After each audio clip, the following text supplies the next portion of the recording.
کوئی بات اچھی نہیں لگتی, ان کو بندہ ہی اچھا نہیں لگ رہا تو وہ کہہ رہے ہیں یار یہ جو بھی کرے گا یہ کیا ہوگا. تو میں وہ سن رہا تھا, انہوں نے کہا کہ ان مولویوں کو دیکھو فیملی سسٹم کی بات میں لگے رہتے ہیں اور تربیت کی کوئی فکر نہیں ہے. یہ کہتے ہیں بچوں کی لائن لگا دو اور تربیت کی کوئی فکر بولو بھائی نہیں کرتے. تو میں ان کے اس اشکال کو ذرا ایک مہذب انداز میں پیش کرتا ہوں تاکہ اشکال مضبوط ہو جائے, تاکہ اشکال کیا ہو جائے, کیونکہ جب اشکال ٹائٹ ہوتا ہے تو پھر جواب کا بھی اپنا بولو نا مزہ ہو. یعنی ان کے اشکال کو میں اور تھوڑا سا پاورفل طریقے سے بیان کر رہا ہوں. وہ ٹیکنیکل طریقے سے ان کے اشکال کو جو کیا جائے گا نا وہ یہ ہے کہ دنیا میں ہر کام پلاننگ سے ہوتا ہے تو اچھا ہوتا ہے. بغیر پلاننگ کے بچے پیدا کرتے چلے جاؤ تو چور اور ڈاکو پیدا ہوں گے. وہ کیا پیدا ہوں گے بھائی, ہر کام پلاننگ سے ہوتا ہے نا, اس میں دو رائے ہو سکتی ہیں. تو یہ کیا بات ہے کہ ہر چیز میں پلاننگ اور بچے بغیر کسی فیملی پلاننگ کے 2 مار 4.5. تو ظاہر ہے چور اچکے گھنٹیاں بجا بجا کے بھاگنے والے ہیں, پھر ان کے پاس کھانے کو روٹی نہیں ہے, پہننے کو کپڑا نہیں ہے, پھر لڑیں گے صبح ناشتے پہ لڑیں گے اگر ناشتہ ملا ان غریبوں کو, اور ایک ایک کمرے میں 20 ایک چادر میں سوئیں گے. یہ انہوں نے نہیں کہا, لیکن ان کے ذہن میں جو چیزیں, جو لبرل لوگوں کے ذہن میں یہی باتیں ہوتی ہیں جس کی وجہ سے وہ یہ کہتے ہیں. اصل میں جب کچھ بنیادی چیزوں میں اختلاف ہوتا ہے نا بیسک, تو پھر آگے ان پہ اٹھنے والے اشکالات کا جواب دینے سے کوئی فائدہ نہیں ہوتا. جب آپ اولاد کو ایک بوجھ سمجھنا شروع کر دیتے ہیں تو پھر یہ اشکال بالکل درست ہے. لیکن ہم عقل سے پوچھتے ہیں اور قرآن سے پوچھتے ہیں تو پتہ ہی چلتا ہے کہ اولاد بوجھ نہیں ہے, خدا کا تحفہ ہے, گفٹ ہے. گفٹ لینے میں کوئی پلاننگ نہیں ہوتی, گفٹ ملنے کے بعد خرچ کیسے کرنا ہے, استعمال کیسے کرنا ہے, اس کے لیے پلاننگ کی بولو بھائی ضرورت. قرآن کے الفاظ دیکھو, یَهَبُ لِمَن يَشَاءُ إِنَاثًا, اللہ ہبا کرتا ہے جس کو چاہتا ہے بیٹیاں. ہبا عربی میں, ہبا کا جو اردو میں ترجمہ ہے تحفہ اور گفٹ. یہب عطا کرتا ہے, ہبا کرتا ہے جس کو چاہتا ہے بیٹیاں. وَيَهَبُ لِمَن يَشَاءُ الذُّكُورَ, جس کو چاہتا ہے بیٹے گفٹ کر دیتا ہے. او یزوجہم ذکرانا و اناثا, جس کو چاہتا ہے دونوں دے دیتا ہے. تو اولاد کیا ہے, گفٹ ہے, تحفہ ہے. کیوں تحفہ؟ اس لیے کہ یہ کما کے بھی دے گی آپ کو, آپ کی تنہائی بھی دور کرے گی. اس پہ جتنا انویسٹ ہوگا نا اس سے زیادہ یہ آپ پہ لگائے گی. بھائی کسی تجارت میں انویسٹمنٹ کم ہو اور پروفٹ زیادہ ہو تو وہ تجارت بوجھ ہوتی ہے یا تحفہ ہوتا ہے؟ اگر کسی نے کوئی آپ کو ایسا پیکج لا کے دیا, یار اتنے پیسے لگاؤ گے اتنے ملیں گے, تو آپ یہ سمجھو کہ یہ میرے پیسے مجھ سے چھین رہا ہے, ہو توبہ توبہ کیسا نالائق آدمی ہے, یہ تو تاوان ہے. آپ بولو گے یار میرے لیے یہ پیکج ایک بہت بڑا گفٹ ہے, بہت بڑا تحفہ ہے. تو اللہ نے اولاد کو تاوان نہیں کہا, جرمانہ نہیں کہا, ٹینشن نہیں کہا, بلکہ اللہ نے اولاد کو کیا کہا ہے, گفٹ, تحفہ. جب تحفہ ہے, کیوں تحفہ ہے؟ اس کی عقلی دلیل یہ ہے کہ آپ مشاہدہ بھی کر کے دیکھو, اولاد پہ جتنا انویسٹ ہوتا ہے اس سے زیادہ اولاد انسان کو فائدہ پہنچاتی ہے, جسمانی بھی, روحانی بھی, دنیاوی بھی اور اخروی بھی, آخرت کا بھی, دنیا کا بھی, ہر لحاظ سے. ابھی میں اس ڈیٹیل میں جاؤں گا تو بات لمبی ہو جائے گی, یہ تو مشاہدہ ہے. تو اب مجھے ایک اور, حضرت جبریل علیہ السلام حضرت مریم کے پاس آئے. حضرت مریم دیکھ کے ڈر گئی کہ یہ کوئی انسان ہے. فرمایا نا نا نا, میں اللہ کا فرشتہ ہوں.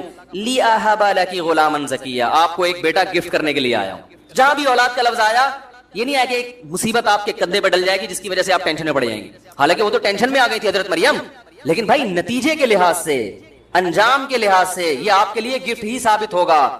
تو اولاد وقتی طور پر انسان کی ذمہ داریوں کو بڑھا دیتی ہے, لیکن نتیجے کے لحاظ سے, انتہا کے لحاظ سے, ریزلٹ کے اعتبار سے کتنی زبانیں استعمال کر رہا ہوں تاکہ کوئی بھی زبان تو سمجھ میں آئے آپ کے, جو ریزلٹ اس کا ہوتا ہے وہ برا نہیں ہوتا, اچھا ہوتا ہے.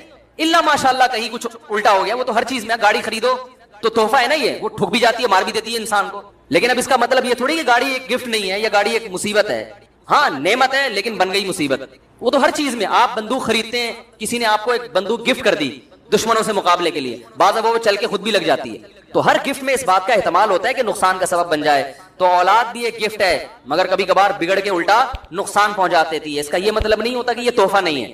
تو قرآن نے اس کو تحفہ کہا, عقل کے لحاظ سے تحفہ ہے. تو آپ مجھے بتاؤ کوئی دنیا میں ایسا بیوقوف آپ نے دیکھا کہ جس کے پاس گفٹ آتے ہوں تو پلاننگ کر کے لیتا ہو کہ اتنے آئیں گے, اس سے زیادہ میں گفٹ ہے بھائی نہیں لوں. کسی نے آپ کو گفٹ دیا لفافے میں 50,000 روپے ڈال کے, پھر آپ شادی میں گئے, اپنی شادی میں دوبارہ چلے گئے. ہمارے یہاں یہ بھی ایک پیکج ہے کہ آپ اپنی شادی میں دوبارہ گئے تو پھر دولہے کو ملتے ہیں نا پیسے. چلو آپ کی والی مثال دیتا ہوں, یہ والی چھوڑ دیتا ہوں. آپ کسی شادی میں گئے, آپ ایک پریشان ہوئی کس قسم کی مثالیں دے رہے بھائی. آپ شادی میں گئے, آپ کو کسی نے, بلکہ آپ نے دولہے کو گفٹ دیا,